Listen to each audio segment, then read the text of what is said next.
Assalamualaikum warahmatullahi wabarakatuh.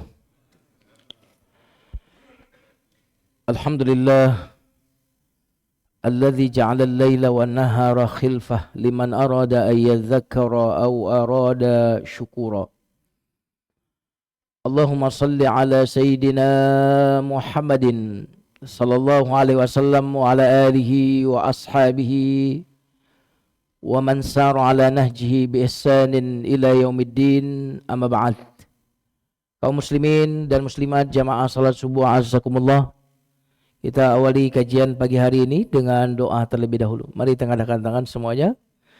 Astaghfirullahalazim, astaghfirullahalazim, astaghfirullahalazim. Rabbi na'udzubika min hamazatis syayatin wa na'udzubika rabbi an yahdurun. 'Allimna ma yanfa'una wanfa'na bima 'allamtana wazidna 'ilman. Walhamdulillahi rabbil alamin. Kita baca basmalah. Bismillahirrahmanirrahim. Kajian Asmaul Husna kita hari ini akan membahas nama Allah Al-Wajid, yang maha menemukan atau yang maha mendapati. Secara bahasa, makna Al-Wajid ini memiliki beberapa makna secara bahasa, belum dalam konteks Asmaul Husna. Jadi Al-Wajid ini maha menemukan, maha mendapati, secara bahasa bisa berarti maha kaya. Karena yang maha kaya mendapati apa yang dia mau, ya kan?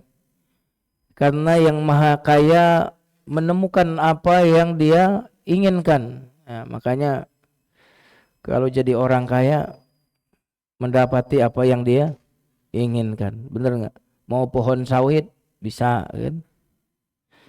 Mau gelondongan pohon itu dihabisin bisa. Jadi wajid secara bahasa makna yang pertama adalah maha kaya. Yang kedua, wajid artinya maha mengetahui.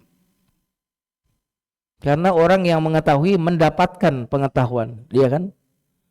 Orang yang mengetahui berarti mendapati informasi. Maka wajid secara bahasa bisa berarti adalah maha mengetahui. Dalam surat Ad-Duha ayat 7, wa wajadaka dhalan fahada. Wa wajadaka, wajada itu akar kata dari wajid.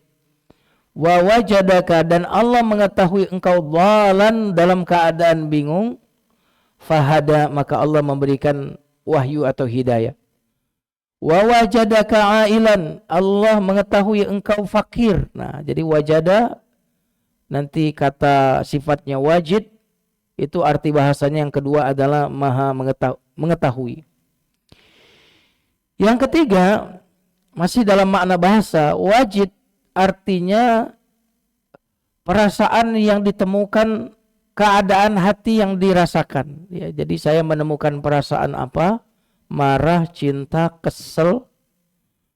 Perasaan yang di hati ini juga bisa diartikan dengan kata wajid. Mari kita lihat contohnya ya. Ketika orang Yahudi mengadukan perkaranya kepada Umar bin Khattab karena dia punya masalah dengan Sayyidina Ali,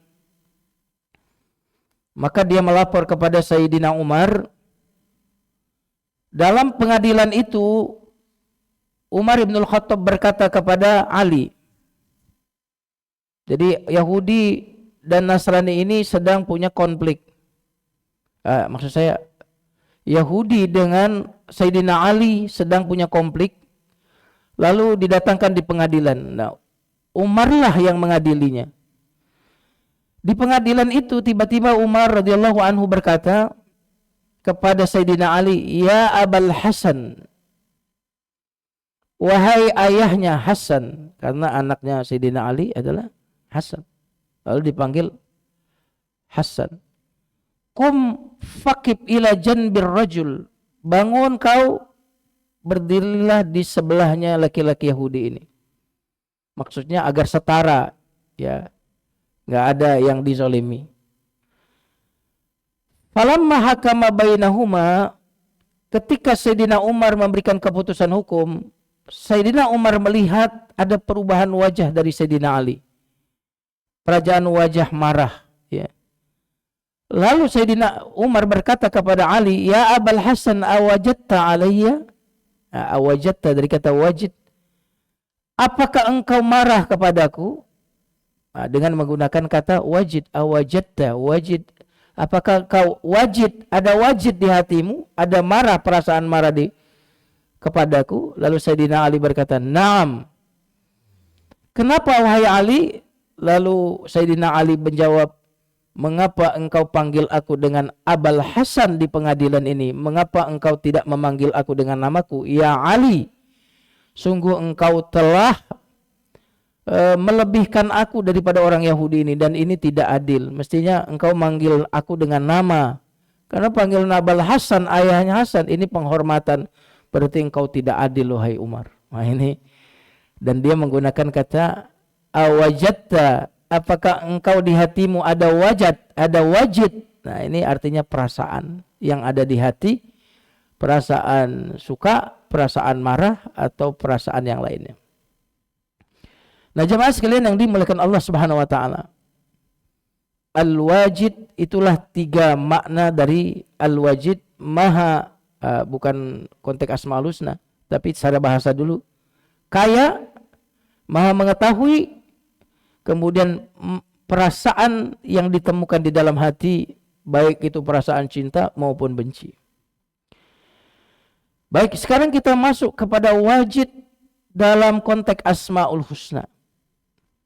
Apa makna al-wajid dalam konteks Asmaul Husna? Al-wajidu huwal ghaniyul ladzi la yaftaqir. Wajid adalah Allah yang maha kaya, yang tidak membutuhkan. Karena kalau orang kaya, dia menemukan apa yang dia inginkan. Maka Allah kaya, maka dia tidak membutuhkan sesuatu. Berarti semakna dengan maha kaya, al-wajid. Nah jemaah sekalian yang dimuliakan Allah Subhanahu wa taala, jadi Allah Al-Wajid adalah Allah yang tidak membutuhkan sesuatu karena dia mendapati segala sesuatu. Nah teman-teman sekalian, kita ini makhluk Allah yang lemah, dan kita sering kali mencari sesuatu lalu tidak menemukannya. Kita ingin jabatan, nggak dapat jabatan. Kita ingin kesehatan, nggak dapat sehat. Tidak menemukan, tidak mendapatkan. Kadang-kadang ada barang-barang kita yang kita ingin cari di rumah kita, nggak ketemu. Maka kita tidak disebut wajid, yang artinya tidak membutuhkan, tapi kita disebut faqid. Faqid artinya kehilangan, lawan dari wajid artinya menemukan. Nah jemaah sekalian yang dimuliakan Allah Subhanahu wa taala, Al-Wajid adalah yang maha kaya, yang artinya mendapati apa saja yang dia inginkan. Apa saja yang Allah kehendaki. Maka Allah wajid, maha menemukan, berarti dia maha kaya. Mari kita lihat teman-teman sekalian yang dimuliakan Allah. Kita ini sekali lagi banyak keinginan, banyak harapan, banyak yang kita cari, tetapi yang kita inginkan, yang kita harapkan, ya ternyata kita tidak bisa mendapatkannya. Karena kita bukan wajid, tapi kita faqid. Faqid artinya membutuhkan atau kehilangan sesuatu. Saya pengen itu penebang pohon itu, orang tumbler hilang aja, dipecat.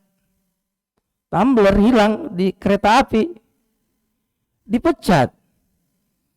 Pohon, ribuan pohon tumbang, nggak ada yang dipecat, bener nggak? Saya pengen mereka itu dipecat, tapi ternyata saya nggak mendapati apa yang saya inginkan, ya kan? Tidak wajid saya, tapi saya faqid. Jamaah sekalian yang dimuliakan Allah Subhanahu wa taala.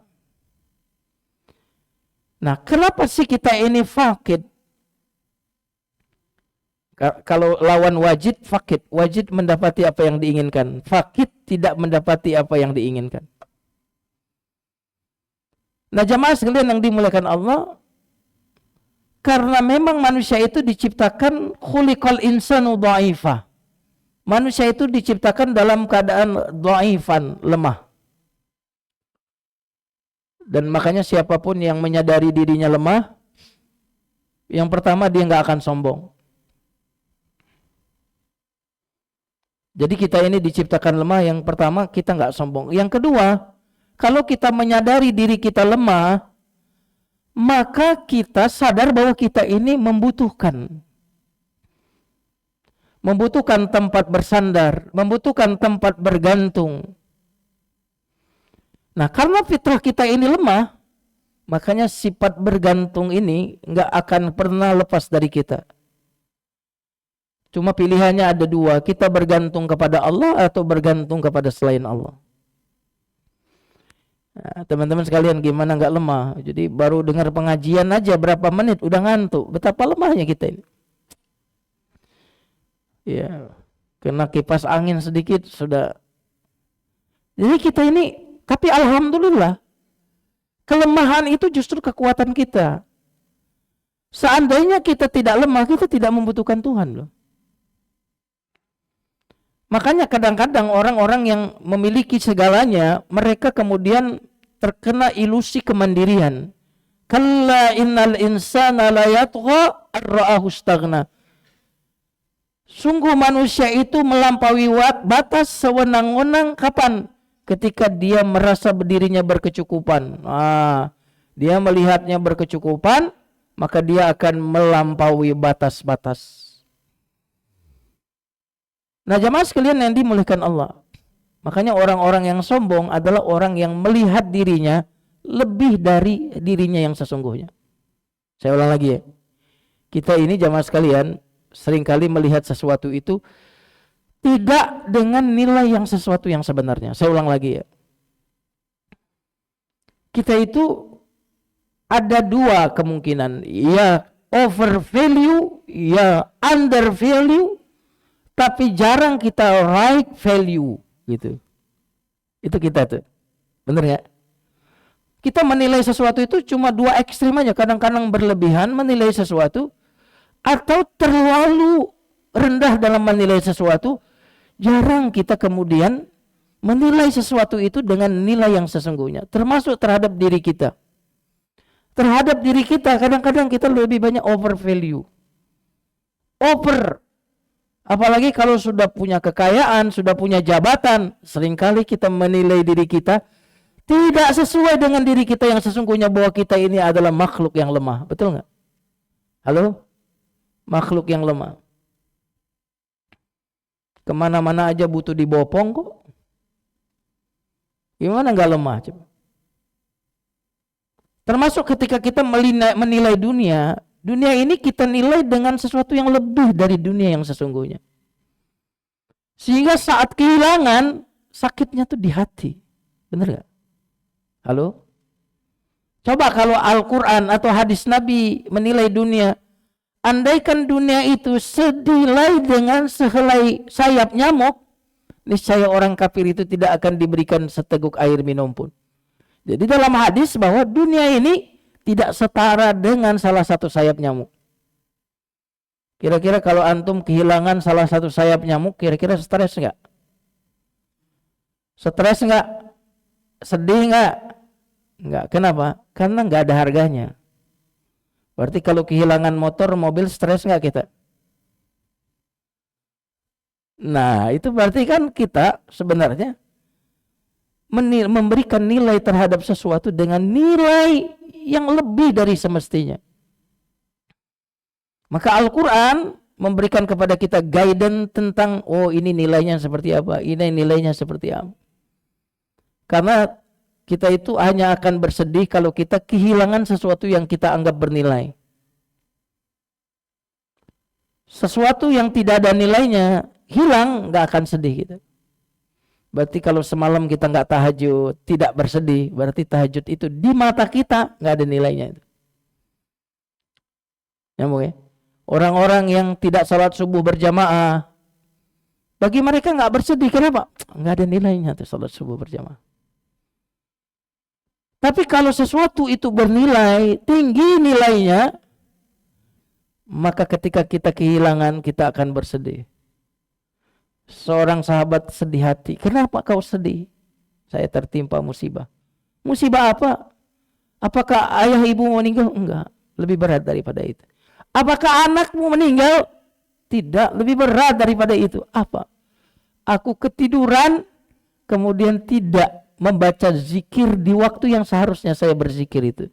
Ketiduran. Maka aku bersedih sekali. Nah, ini soal bagaimana memberikan nilai seharusnya kepada sesuatu. Nah, jamaah sekalian yang dimuliakan Allah Subhanahu wa taala. Allah wajid, dia mendapati apa yang dia inginkan karena itu maha kaya. Kita ini fakir, kita tidak mendapatkan apa yang kita inginkan karena kita adalah dhaif. Dan tadi saya katakan kelemahan kita justru itu kekuatan kita. Kenapa antum salat jamaah? Karena antum sadar antum butuh Allah, betul nggak? Betul? Kenapa berzikir? Waduh, saya lemah. Hubungan saya dengan Allah itu hubungan si lemah dengan si maha kuat. Hubungan si miskin dengan yang maha kaya. Hubungan dengan ciptaan dengan sang pencipta.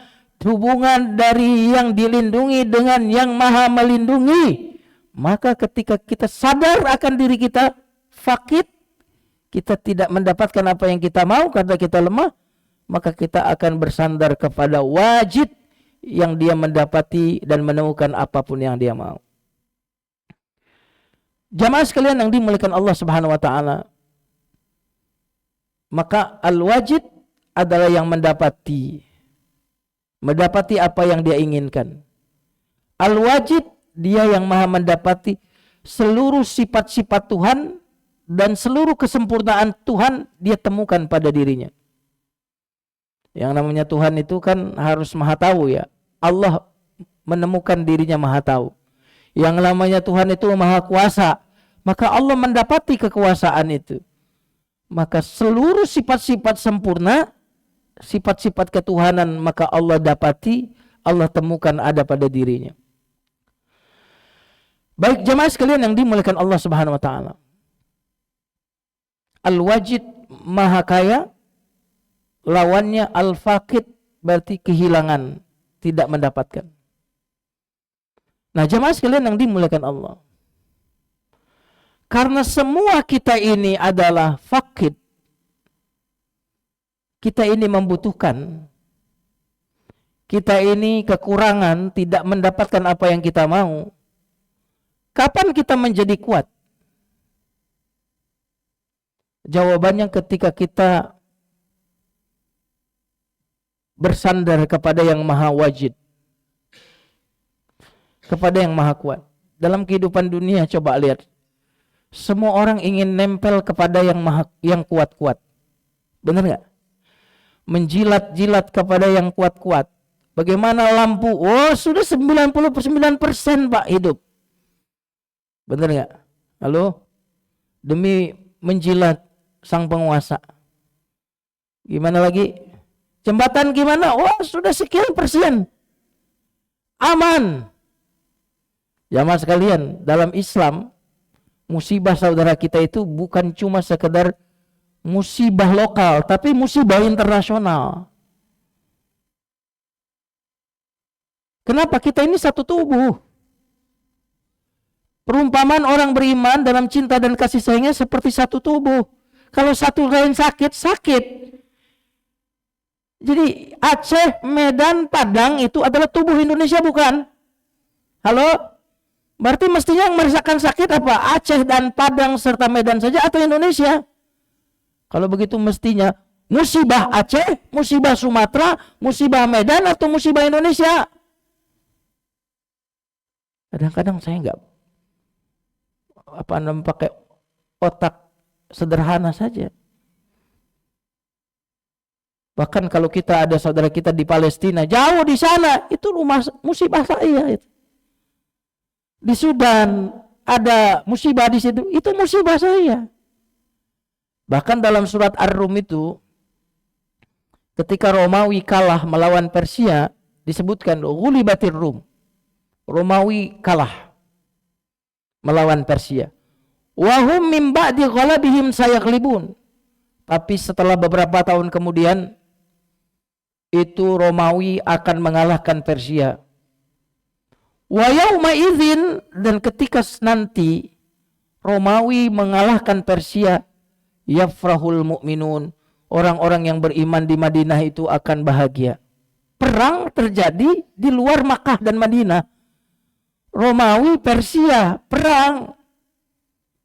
Kata Al-Quran, awalnya si Romawi kalah. Tapi kemudian sekitar 9 tahun ke depan, Romawi akan mengalahkan Persia. Dan saat Romawi mengalahkan Persia, yauma idzin yafrahul mu'minun. Pada saat itulah orang-orang yang beriman merasa bahagia. Itu artinya apa jemaah sekalian? Bahwa dalam Islam, apa yang terjadi di negara yang lain bisa membuat dia sedih dan bisa membuat dia bahagia.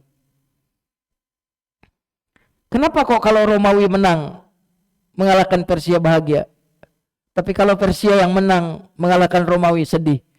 Karena Persia penyembah api, Romawi itu masih ada satu rumpun sama kita, Nasrani.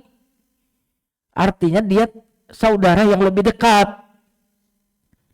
Lalu bagaimana dengan keadaan saudara kita di Sumatera? Nah, jemaah sekalian yang dimuliakan Allah Subhanahu wa taala.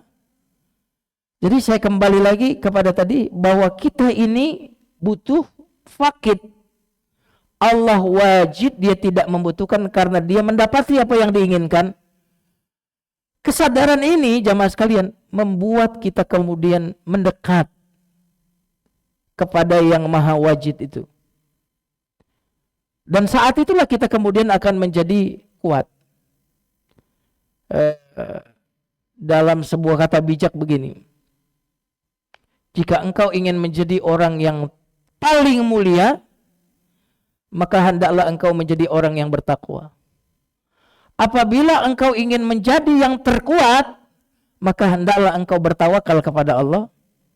Apabila ingin engkau menjadi orang yang terkaya, hendaklah engkau menjadikan apa yang ada di sisi Allah lebih menjadi harapanmu dibandingkan dengan apa yang ada di sisimu. Makanya Nabi Ibrahim dibakar di api karena dia bertawakal kepada Allah, api padam.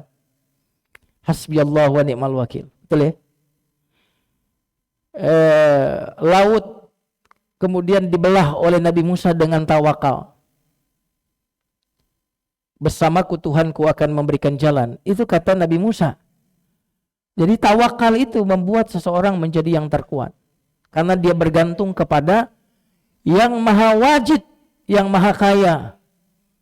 Maka jemaah sekalian yang dimuliakan Allah, tadi kata bijaknya, siapa yang ingin menjadi orang yang termulia, hendaklah dia bertakwa kepada Allah. Siapa yang ingin menjadi yang terkuat, hendaklah dia bertawakal kepada Allah. Siapa yang ingin menjadi terkaya, maka hendaklah dia menjadikan apa yang di sisi Allah lebih menjadi harapannya dibandingkan apa yang ada di tangannya. Ini kan kita merasa miskin karena ngelihat tabungan kita. Benar ya? Lihat tabungan kita turun naik kita, bahagianya. Tanggal tua turun, bahagia turun. Tanggal muda nambah. Padahal sebenarnya uang kita tuh banyak. Cuma nggak disimpan di tabungan kita. Disimpan sama Allah. Sama kayak anak kecil punya bapak, ibu orang kaya. Mungkin yang ada di tangannya cuma 5.000. Tapi bapaknya uangnya triliunan. Ya kan gitu. Maka anak ini kalau dia menjadikan apa yang di tangannya sebagai optimismenya dia akan bersedih. Dia merasa miskin. Tapi kalau anak ini sadar bapaknya itu adalah orang terkaya di Indonesia, kira-kira gitu, maka meskipun di tangannya 5.000, tenang aja. Iya gitu, tenang aja. Kenapa? Di tangan bapakku uang triliunan. Itu di tangan bapakku, apalagi kalau di tangan Tuhanku. Di tangan Tuhanku maha kaya, uangnya unlimited. Tuhanku. Makanya orang yang bertawakal paling kuat, orang yang bergantung kepada apa yang ada di sisi Allah, maka dialah orang yang terkaya. Nah, jamaah sekalian yang dimuliakan Allah Subhanahu wa taala. Alhamdulillah. Tuhan kita tuh Allah. Alhamdulillah.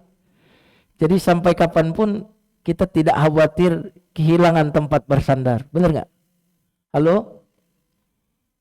Kehilangan, ya yang kehilangan kerjaan. Tapi kan kita nggak kehilangan Allah. Yang ngasih rezeki kan Allah, bukan kantor. Kantor selesai kan Allahnya nggak selesai. Wa tawakkal 'alal hayyil ladzi la yamut. Bertawakallah kepada yang maha hidup yang tak pernah mati. Wa tawakkal 'alal azizir rahim. Bertawakallah kepada yang maha perkasa lagi maha penyayang. Itu ayat Quran begitu. Nah, maka di usia-usia yang di sini tidak muda-muda lagi, maka keyakinan kepada Allah sebagai optimisme kita itu yang akan membuat kita jadi tenang. Lihat anak-anak tenang, ada Allah. Nggak ada saya, nanti ada Allah kan. Saya ini pemakan rezeki, bukan pemberi rezeki. Saya ini pemakan rezeki, bukan pemberi rezeki. Ibu-ibu meninggal suaminya, oh pemakan rezeki mati, gitu. Nah, jamaah sekalian yang dimuliakan Allah, nah tenang hidup kita. Makanya saya katakan bahwa tawakal itu bikin tenang. Ya, tawakal itu bikin tenang. Tawakal itu bikin kita menjadi kuat. Nah, jamaah sekalian yang dimuliakan Allah Subhanahu wa taala. Jadi kita kuat karena kita bersandar kepada Al-Wajid. Kita ini fakir, kita ini butuh. Wajid tidak butuh karena dia mendapatkan apa yang dia mau. Maka kalau kita bergantung kepada Allah, kita tidak akan menjadi lemah. Dalam surah Ali Imran ayat 139 Allah berfirman, "Wala tahinu wala tahzanu wa antumul a'launa in kuntum mu'minin." Jangan kamu merasa lemah, jangan bersedih. Kalianlah yang paling tinggi jika kalian beriman. Nah, jamaah sekalian yang dimuliakan Allah Subhanahu wa taala, Al-Wajid Allah yang maha mendapati atau maha menemukan. Makanya di dalam surat Al-Anfal ayat 60 Allah itu menyuruh kita menyiapkan kekuatan yang bisa optimal kita bisa siapkan. Jadi kalau dulu perang melawan Belanda itu Allah itu bilang kepada pejuang pahlawan-pahlawan kita, "Wahai pahlawan-pahlawanku, hadapilah Belanda itu dengan senjata yang bisa mampu kalian lakukan." Ya Allah, bambu runcing ya Allah. Ya bambu runcing pakai.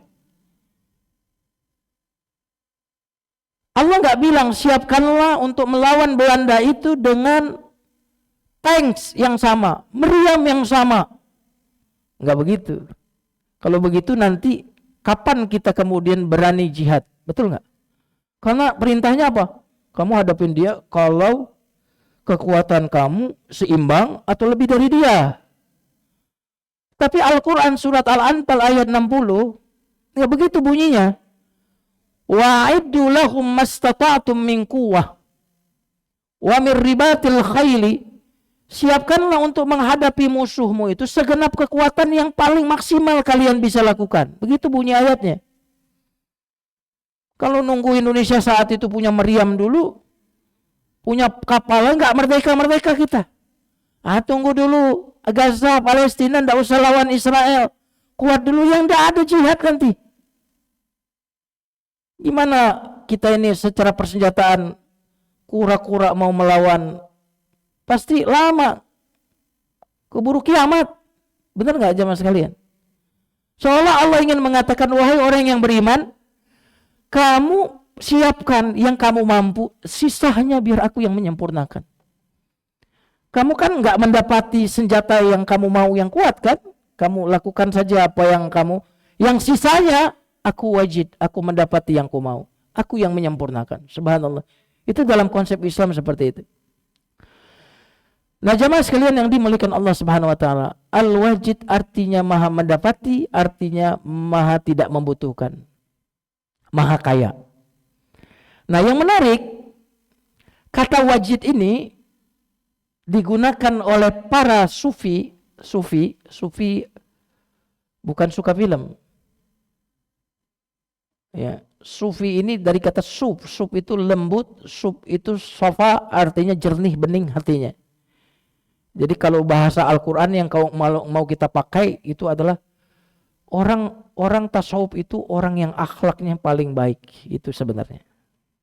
Kalau nggak sepakat dengan istilahnya, sepakatlah dengan substansinya. Apa itu? Orang yang hatinya bersih itulah sufi. Tapi hati-hati, di Indonesia ini banyak aliran-aliran yang mengatasnamakan sufi, yang pakai peci hitam ini haram katanya nih. Itu ada itu, nggak perlu sebut nama. Mekah itu bukan tanah suci, bayangin itu. Itu bisa lihat di YouTube. Saya sebut aja lah, kalau sesat kan dia terang-terangan, kita terang-terangan juga, ya kan? Nama tarikatnya, nama komunitasnya Sirna Rasa. Apa? Sirna Rasa, Abah Aus. Ya, ngaku dulu muridnya Abah Anom, ya. Lalu kemudian misah, kata Suryalaya Abu Anom, ini enggak kita akuin, jadi konflik. Ya, yang kesesatannya dipublikasikan, kita juga mengatakan dia sesat, kita publikasikan juga. Betul nggak? Dan saya sudah memang beberapa kali nonton supaya saya ketika ngomong sesat saya bisa punya buktinya. Dan insya Allah saya bertanggung jawab atas apa yang saya sampaikan ini di hadapan Allah nanti, insya Allah. Ya. Tapi kalau yang masih belum jelas-jelas kesesatannya jangan. Tapi kalau udah jelas, bilang Mekah Madinah itu tanah suci. Orang goblok aja, orang bodoh, binatang yang kemudian pergi haji dan umroh. Ya, kalau soal pakai peci hitam haram saya sih nggak terlalu ini. Ya kan, kalau berarti bukan tanah suci, berarti dia mengingkari watini wazaitun wa turi sinin wa hadzal baladil amin. Allah bersumpah dengan 3 tempat suci itu. Watin, tin itu adalah bersumpah dengan Masjidil Aqsa situ. Wa turi sinin bersumpah dengan tempat Nabi Musa menerima wahyu, Tursina. Wa hadzal baladil amin, demi negeri yang aman, maksudnya Mekah Madinah. Baik ya. Ini karena di sini bicara sufi ya, jadi nyerempet ke situ. Yang penasaran tinggal buka aja nanti di YouTube. Biar tahu beneran gak sih Ustadz ini ngomongnya ini sesat. Saya MUI belum rapat bilang sesat, saya udah berani bilang sesat karena jelas terang. Jamaah sekalian yang dimuliakan Allah. Nah, orang-orang sufi menggunakan istilah wajid ini untuk keadaan hati. Keadaan hati yang dirasakan itu disebut wajid oleh para sufi. Jadi ada ilmu pengetahuan, ada sesuatu yang dirasakan, itu berbeda. Jadi gini, ilmu mengetahui apa itu iman, wajid merasakan iman, itu beda. Wajid adalah sesuatu yang didapati oleh hati kita. Maka ilmu membuat kita berjalan dengan Allah dengan benar. Makanya tasawuf tanpa ilmu nanti jadinya melenceng, aneh-aneh. Tapi ilmu tanpa wajid, kita tidak terdorong untuk datang kepada Allah. Jadi keadaan, hal, rasa, itu yang mendorong kita untuk kemudian datang kepada Allah. Apa sih yang disebut wajid ini? Contohnya begini, rasa tenang, ridho, cinta, dekat, itu namanya menurut kaum sufi adalah wajid. Jadi buah-buah dari ibadah itu namanya wajid. Nah, saya mau tanya kira-kira jamaah di sini setelah rajin ke masjid ada bahagia nggak di hatinya? Ada rasa tenang nggak di hatinya? Ada kelapangan nggak di hatinya? Ah, itu berarti sudah wajid. Bahwa kita salat, ibadahnya, tapi bahwa kita merasakan hati yang bahagia, luas, lapang gitu ya. Sabar gitu dalam menghadapi cobaan ini. Nah, itu berarti orang sudah menemukan, mendapati. Nah, itu makanya disebut dengan wajid. Baik, jamaah sekalian yang dimuliakan Allah Subhanahu wa taala.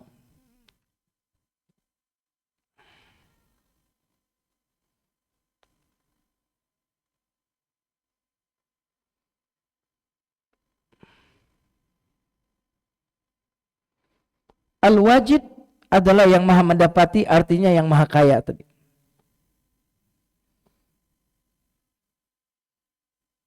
Nah, sekarang sebagai penutup, sebelum penutup ada lagi makna wajid yang berikutnya. Apa itu wajid? Adalah al-qadir ala tanfidhi muradihi. Al-wajid yang maha mendapati tadi maha kaya, dia karena mendapati apa yang dikehendaki. Yang kedua, al-wajid artinya yang maha kuasa untuk merealisasikan apa yang dikehendaki. Berarti karena dia mendapati, berarti apapun yang dia inginkan terjadi, terjadi. Maha tidak tertolakkan apa yang dikehendaki untuk terjadi, karena dia wajid. Nah, jamaah sekalian yang dimuliakan Allah Subhanahu wa taala. Sekarang setelah kita mengetahui bahwa Allah itu wajid, maha kaya, apa yang dia kehendaki terjadi karena dia wajid.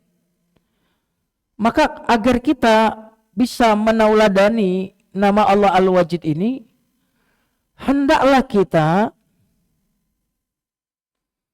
mendapati apa yang Allah inginkan dari kita. Nah, teman-teman sudah mengaplikasikan ini. Allah ingin kita subuh di masjid. Maka kita dapati diri kita ada di masjid. Jadi Allah mendapati kita, oh ada di masjid, dapat Allah. Tapi di tempat maksiat, dilihat di situ, oh nggak ada dia. Nah itu mestinya. Hendaklah kita mendapati apa yang Allah inginkan dari kita. Allah ingin kita salat malam, maka kita dapati salat malam. Allah ingin kita berzikir, kita dapati diri kita berzikir. Jangan sampai Allah mendapati kita di tempat yang Allah nggak mau kita ada di sana. Allah nggak mau kita bermaksiat, maka jangan sampai Allah mendapati kita dalam keadaan maksiat. Nah, jamaah sekalian yang dimuliakan Allah Subhanahu wa taala. Yang berikutnya, ketika kita tahu bahwa Allah Al-Wajid mendapati, biasanya kalau di Quran Allah mendapati keadaan lalu Allah memberikan solusinya. Contohnya apa? Wa wajadaka dhalan fahada. Allah mendapati engkau Muhammad dalam keadaan bingung, fahada, lalu memberikan hidayah dan wahyu. Wa wajadaka ailan faghna. Allah mendapati engkau miskin lalu aku kayakan engkau.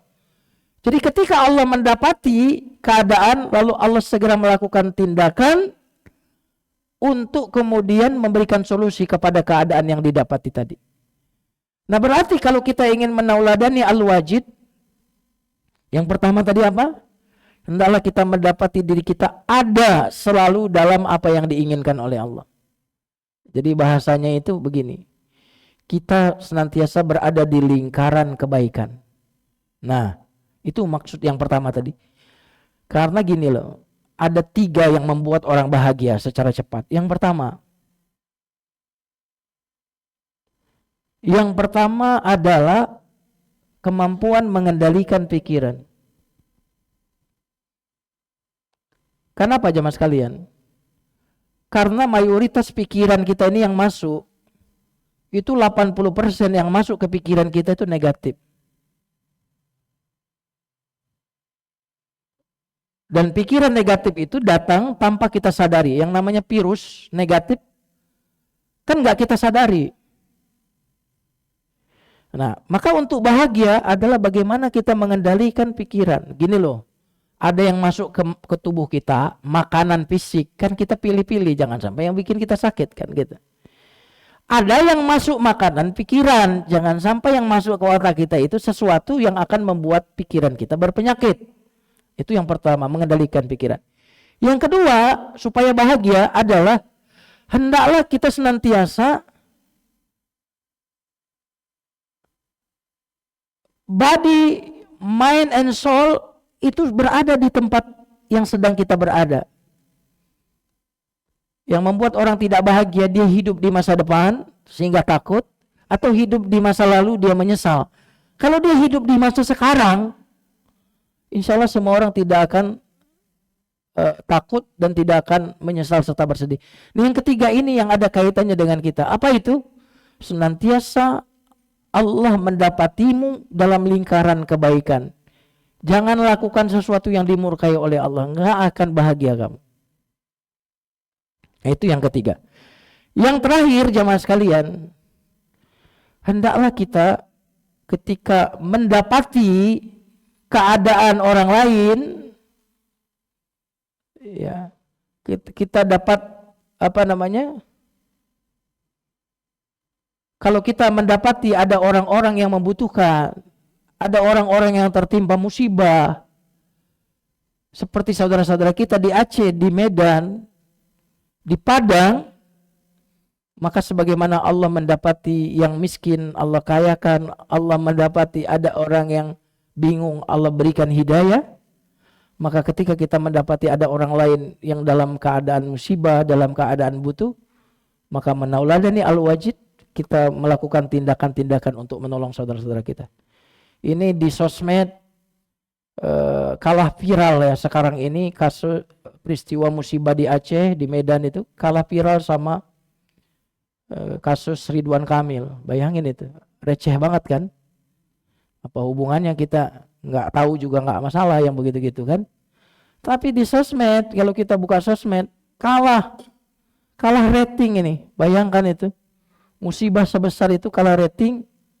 Maka yang punya ini, ya kita naikkan lagi itu.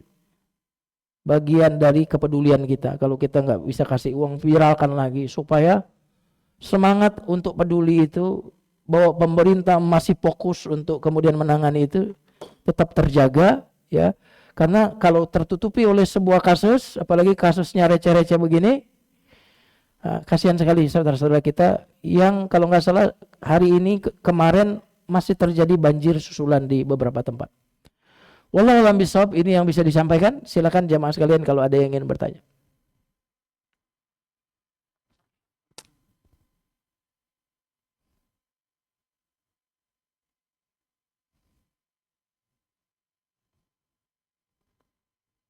Silakan.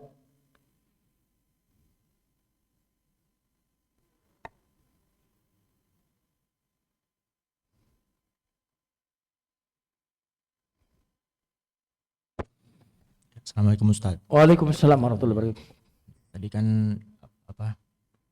dikatakan bahwa dunia ini kita diajarkan untuk menganggap dunia ini dan segala isinya, termasuk anggota keluarga kita itu tidak terlalu berharga, sehingga kita harus mengutamakan itu ketimbang nilai-nilai spiritual, Ya, ibadah dan lain-lain. betul. Tapi Nabi sendiri kan ketika kehilangan istri dan omnya itu, Iya. menganggap itu adalah tahun kesedihan gitu. Itu gimana menyocokkan antara dua itu? Bagus sekali pertanyaan itu. Sudah itu aja. Jadi jangan bayangkan Nabi sedihnya itu sedih meninggal pamannya, sedih meninggalnya istrinya, itu karena meninggalnya, bukan itu. Karena beliau sudah mengalami yang lebih parah dari itu. Meninggal ayahnya sejak dalam kandungan. Meninggal ibunya saat beliau masih kecil, dan meninggalnya di tengah jalan saat beliau pulang dari Madinah ke Mekah. Ibunya kan habis ziarah ke ayahnya Abdullah, pulang dari situ di perjalanan masih kecil melihat ibunya meninggal di perjalanan dan harus menguburkan ibunya di situ di tengah jalan itu. Bayangkan itu. Kemudian diasuh oleh kakeknya, meninggal kakeknya. Itu lebih. Jadi beliau sudah mengalami kesedihan. Kalau mau sedih karena kehilangan, itu lebih sedih ketika meninggal orang, ayahnya, ibunya, kan kira-kira seperti itu, kakeknya. Nah, tapi mengapa kok Nabi disebut tahun kesedihan di tahun meninggalnya pamannya, istri beliau? Kesedihan beliau itu karena beliau tidak lagi leluasa untuk berdakwah. Jadi pasca meninggalnya pamannya dan istrinya, orang-orang kafir itu udah berani melakukan tindakan kekerasan fisik kepada beliau. Pasca itu kan beliau diusir dari Mekah hingga pergi ke Taif. Jadi kalau dulu masih mikir-mikir ada pamannya Abu Thalib. Tapi ketika pamannya sudah meninggal, dakwah sudah tidak lagi leluasa. Itu yang membuat beliau bersedih itu. Bukan karena meninggalnya. Karena beliau sudah mengalami orang yang meninggal yang sebelumnya yang jauh lebih menyakitkan. Tapi karena apa? Ketidakmampuan untuk berdakwah, menyampaikan lebih luas gitu. Lebih mudah. Itu yang membuat beliau kemudian bersedih. Makanya para ulama mengatakan bahwa alam nashrah laka sadrak, bukankah kami telah lapangkan dadamu? Itu berarti Nabi sebelumnya sempit. Dan apa yang membuat beliau sempit? Para ulama mengatakan bukan karena meninggalnya paman beliau, istri beliau, tapi karena setelah pembela beliau ini meninggal, dakwah tidak lagi leluasa. Itu yang membuat. Dan kalaupun menangis itu dalam agama tidak dilarang. Bahkan Nabi ketika anaknya yang masih kecil meninggal, Ibrahim, beliau menangis. Sahabat-sahabat bertanya, Nabi kok nangis? Kira-kira gitu. Apa kata Rasulullah? Mata punya hak untuk menangis, hati punya hak untuk bersedih, tapi mulut ini tidak akan mengatakan kecuali sesuatu yang diridhoi oleh Allah. Jadi dalam agama kita, bersedih itu tidak dilarang, harus diberi ruang. Nangis itu tidak dilarang. Karena kenapa Allah ciptakan air mata? Untuk menangis. Tapi jangan kelamaan. Jangan lama-lama kalau bersedih itu. Jadi kasih ruang untuk bersedih, menangis, tapi mulut jangan mengatakan sesuatu yang dimurkai Allah. Jadi kita butuh menangis. Bahkan saya katakan kita itu butuh bersedih. Tapi bersedihnya itu untuk apa? Untuk mengadu kepada Allah. Makanya Nabi Yakub dalam surat Yusuf itu berkata, innama ashku bathi wa huzni ilallah. Aku mengadukan kegelisahanku dan kesedihanku kepada Allah. Jadi bersedihlah dan adukan kesedihan itu kepada Allah. Nah, dalam konteks kita kehilangan dunia, kehilangan itu, ya nggak wajar kalau kita nggak nangis dan tidak bersedih. Tapi tidak berlebihan. Justru kesedihan itu, air mata itu tanda kelembutan hati. Dan saat Nabi menangis kehilangan putranya, beliau mengatakan, Inna lillahi ma'a'ta wa lillahi ma'akhadha. Kata beliau, milik Allah lah apa yang dia berikan kepadaku, dan milik Allah lah apa yang Allah ambil dariku. Nah, itu menunjukkan bahwa beliau menggabungkan antara keridhaan dengan kesedihan sebagai manusia. Gitu. Untung Nabi kita menangis, sehingga kita pun kalau menangis tidak berdosa. Gitu. Benar ya? Halo? Ayo kita nangis bareng-bareng. Air mata itu salah satu ciri kesolehan. Orang-orang soleh dulu salah satu cirinya adalah air mata. Hari-hari ini kita jarang menangis. Benar nggak?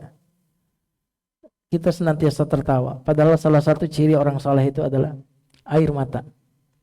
Saat membaca Quran, air mata saat sholat malam. Wallahu a'lam bishawab. Ustaz, Assalamualaikum Pak Ustaz. Waalaikumsalam. Silakan. Dalam konteks Al-Wajid, Allah adalah maha kaya dan maha mengetahui. Ya. Sehingga sewajarnya seorang manusia itu kalau dia susah dan dia kesulitan ekonomi harusnya lari ke Al-Wajid. Betul. Tapi fenomena yang saat ini sekarang ini saya lihat banyak masalah ekonomi mereka lari ke selain Allah, artinya ke dukun dan lain sebagainya. Seperti pesugihan. Padahal kalau lihat di agamanya KTP-nya Islam. Nah bagaimana nih Pak Ustadz, konteksnya Pak Ustadz? Mungkin karena masalah instan atau tidak, saya nggak tahu Pak Ustadz. Ya, Terima kasih Pak Ustadz, itu aja Pak. ya luar biasa pertanyaannya. Nah, yang menarik adalah orang tuh kalau tidak datang kepada Al-Wajid, tidak datang kepada Allah, dia pasti akan datang kepada selain Allah. Itu faktanya itu tadi yang saya katakan. Karena fitrah kita itu lemah. Makanya orang kalau tidak bertuhankan Allah, pasti bertuhankan selain Allah. Makanya tidak ada Allah bicara kepada orang ateis itu, nggak ada. Nggak ada Al-Quran bicara kepada orang ateis itu. Karena nggak masuk akal ateis itu. Yang ada Allah berbicara kepada orang yang bertuhan, tapi bertuhankan selain Allah. Gitu. Makanya Nabi datang ke masyarakat Arab itu, masyarakat yang bertuhan atau tidak bertuhan? Bertuhan. Tapi bukan bertuhankan kepada Allah. Malah Tuhannya banyak lagi. Makanya sebenarnya di masyarakat kita itu tidak ada yang nggak bertuhan sebenarnya. Saya berani mengatakan bahwa untuk menyadari ada Tuhan tuh nggak butuh Nabi, nggak butuh Rasul. Tapi untuk mengetahui siapa Tuhan, itu butuh Rasul. Saya ulang lagi ya. Untuk meyakini ada Tuhan tuh nggak butuh kitab suci, nggak butuh Rasul.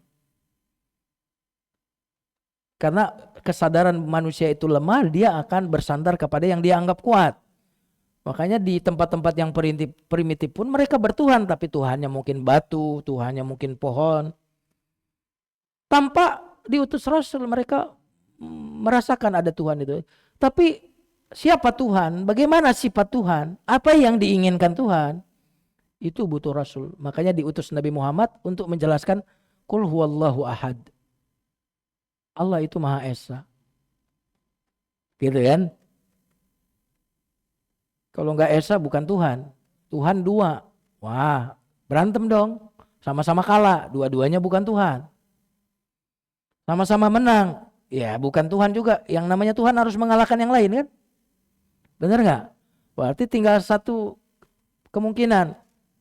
Dua Tuhan ini satunya kalah, satunya menang. Yang kalah gugur jadi Tuhan. Berarti yang menanglah yang jadi Tuhan. Maka Tuhan itu harus satu. Nah, itu sebenarnya orang yang datang ke dukun itu berarti sebenarnya ada kesadaran spiritual kan. Dan itu yang dihadapi Nabi waktu ke Mekah itu. Waktu ke Mekah itu dakwah tauhid kan pertama Nabi. Sembahlah Allah, jangan sekutukannya.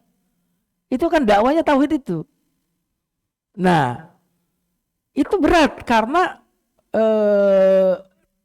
keyakinan itu ada di apa namanya di dimensi pengetahuan.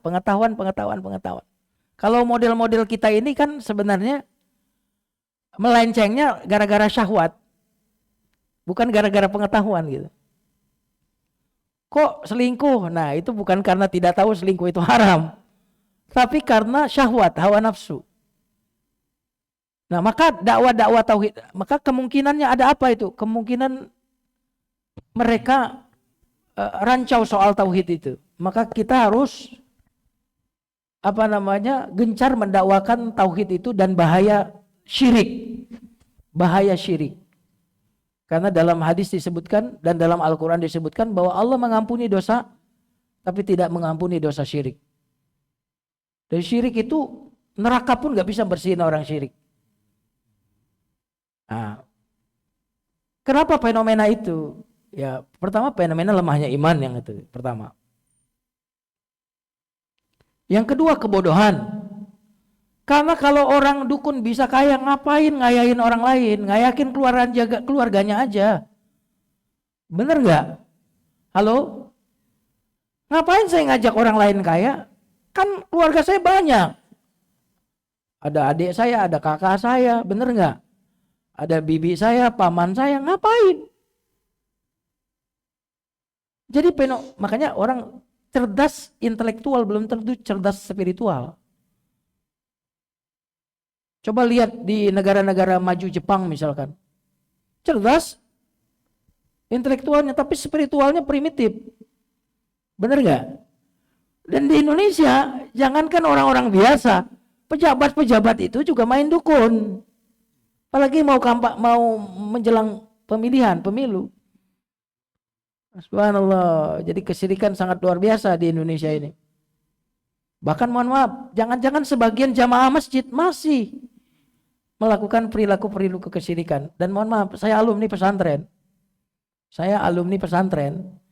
Di pesantren-pesantren tertentu itu masih diajarkan itu hal-hal yang aneh-aneh yang seperti itu. Nggak mempan dibacok segala macam itu. Itu saya dulu yang begitu-gitu itu sebelum saya ngaji dalam artian ngaji yang sebenar-benarnya, yang begitu-gitu ya termasuk masa lalu saya lah, kira-kira begitulah. Yang namanya makan pilor kelahar sepeda itu supaya nggak mempan dibacok. Dulu Pak, jangan bacok saya sekarang. Dulu puasa wisol nyambung gitu ya. Itu pernah saya lakukan dulu dan itu saya dapatkan di pesantren gitu. Dan pesantren-pesantren yang mengajarkan seperti itu banyak banget. Ilmu kontak tuh, terus ngamuk terus jatuh gitu. Itu di pesantren justru subur yang begitu-begitu. Makanya boleh masukin anak ke pesantren tapi cek dulu pesantrennya bagaimana akidahnya. Jadi itu perlu diperiksa dulu. Jangan sembarang masukin pesantren. Ya, yang tadi saya katakan pesantren yang tadi saya sebutkan itu juga pesantren juga. Dan mohon maaf, pengikutnya itu juga ustadz-ustadz yang kondang juga loh. Saya udah periksa, ada dia di sini. Oh dia ternyata di sini. Saya lihat kan video-videonya, saya lihat, ada dia. Saya nggak perlu sebut ustadznya siapa. Ini ustadz terkenal. Ya Allah, saya bilang, bagaimana jamaah bisa tidak ikut ini ustadz-ustadz yang terkenal ada di situ. Subhanallah. Jadi nggak usah yang begitu, udah gufron aja, gufron wa maqali. Coba lihat pengikutnya, dan itu dikasih panggung oleh aparat, lihat. Yang punya, dan itu punya pesantren, nama pesantrennya pesantren unik. Makanya saya berpikir wajarlah kalau di Al-Fatihah itu waladhdallin, jangan jadikan aku orang yang sesat. Benar-benarnya Mas kalian. Kalau kesesatan itu nggak samar, mungkin kita bisa ini racun madu di tangan kanan, racun di tangan kiri, itu enak. Alamat jelas, merek jelas, ya kan gitu. Kalau ini enggak kan, racun tapi bungkusnya kurma. Coba kemarin tuh di daerah mana ada yang jual bakso, tapi dari babi, tapi penjualnya pakai jilbab sama bapak-bapaknya itu pakai peci loh. Bertahun-tahun loh, bagaimana gitu. Kan susah begitu Pak. Kan kalau jelas kan enak tuh. Oh ini non halal tuh. Di beberapa tempat makan itu udah jelas non halal. Jelas enak. Kalau ini kan yang haram dibungkus sama kiai bungkusnya. Mending dukun juga bungkusnya ustadz juga kiai. Susah bedain dukun sama ustadz. Jadi ini berat sekali jemaah sekalian tantangan kita. Wallahu a'lam bishawab. Itu ya. Cukup? Satu lagi ya. Siap. Assalamualaikum warahmatullahi wabarakatuh. Waalaikumsalam warahmatullahi wabarakatuh. Ini ada kayak Quraisy Shihab, ini saya sebut namanya, mengucapkan kita boleh mengucapkan selamat dari Natal. Sedangkan dalam Al-Quran, Qul huwallahu ahad, Allahus samad, mengatakan Allah itu satu, tidak beranak. Terus ada lagi masjid dipakai untuk haleluya, lagu Nusantara. Menteri Agama lagi, apakah ini udah terbalik nih Ustaz? Itu aja Ustaz. Assalamualaikum warahmatullahi wabarakatuh. Ya ini tadi yang kalau kebatilan sudah ada stempelnya. Jadi kalau tokoh-tokoh sudah membolehkan itu menstempel yang haram itu. Jadi orang nanti kamu kan belum sekali berdia kamu ngomong haram. Itu orang begitu. Ini memang bahaya banget. Makanya ketika seorang anak kecil sedang main di kolam, dekat kolam gitu, Imam Abu Hanifah tuh lewat, bilang anak kecil, nak hati-hati, nanti kamu jatuh masuk kolam. Kata anak kecil ini, wahai Syekh, engkau yang hati-hati. Jangan sampai engkau tergelincir dan jatuh. Imam Abu Hanifah heran. Emang kenapa kau mau begitu? Kata anak kecil ini, kalau aku yang jatuh, wahai Syekh, tergelincir, aku dong yang jatuh.